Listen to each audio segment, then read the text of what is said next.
ભાર્ગવ દાદા બોરિંગડાવાળા, એમના પિતાશ્રી આ ભૂમિ ઉપર રહી અને મારા દાદા લવજી બાપુ પાસે રામાયણ અને ભાગવત શીખેલા. એ જ સંસ્કારો લઈ અને આજે ભાર્ગવ દાદા ખૂબ જ સારી કથા અને રજૂઆત, જો કે તમે આખો દિવસ એમની કથા સાંભળી હશે.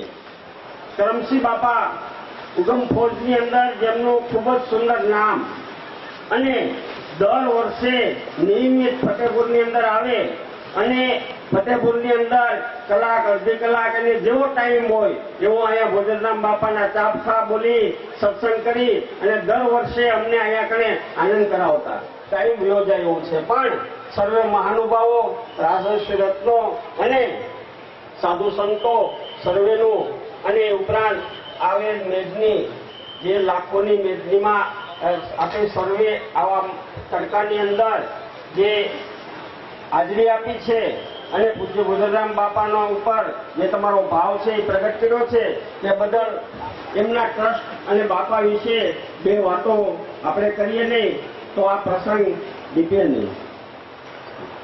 એ ઉપરાંત ભોજરામ બાપાના બે જ પ્રસંગ તમને હું કહીશ. ભોજરામ બાપા બિલકુલ નિરક્ષર હતા, શિષ્ય હતા જીવનરામ કરીને. એ જાળિયાના હતા અને અમરેલી ગાયકવાડ સ્ટેટની નોકરી કરતા. અવારનવાર ભોજરામ બાપા પાસે એ સત્સંગમાં આવે એટલે એ ભણેલા હતા. હવે એમાં એક દિવસ એવું બન્યું કે 3 દિવસ સુધી નોકરીએ ન ગયા અને અહીંયા 3 દિવસ સુધી મૂંઝાઈને બેઠા રહ્યા. ભોજરામ બાપા કે જીવનરામ, આજે 3 દિવસ ત્યાં તું નોકરીએ જતો નથી, કારણ શું છે? પણ એ તો મૂંઝાઈને બેઠા રહે, કઈ વાત કરે નહીં.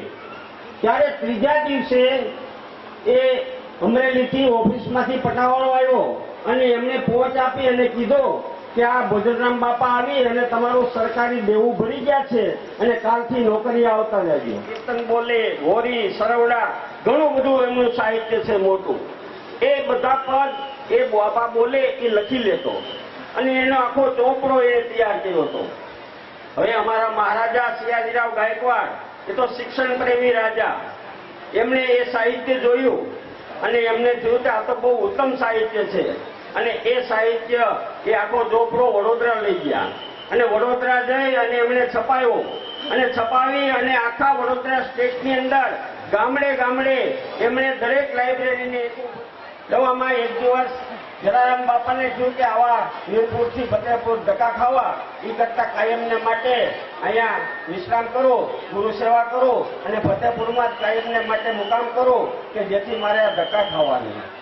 પણ એમાં એક દિવસ ગુરુ શિષ્ય બને બેઠા હતા અને ભોજરામ બાપાએ કીધું જલારામ વીરપુર જઈ જગ્યા સ્થાન બાંધી અને અનુક્ષેત્ર શરૂ કરવાનું કીધું.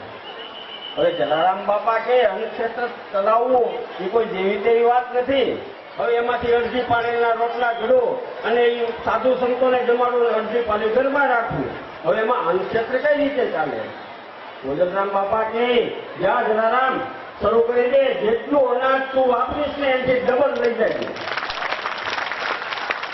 હવે 5 મણ અનાજ વાપરે તો 10 મણ બાપા આપે, 10 મણ વાપરે તો 20 મણ એથી મોકલાવી દે.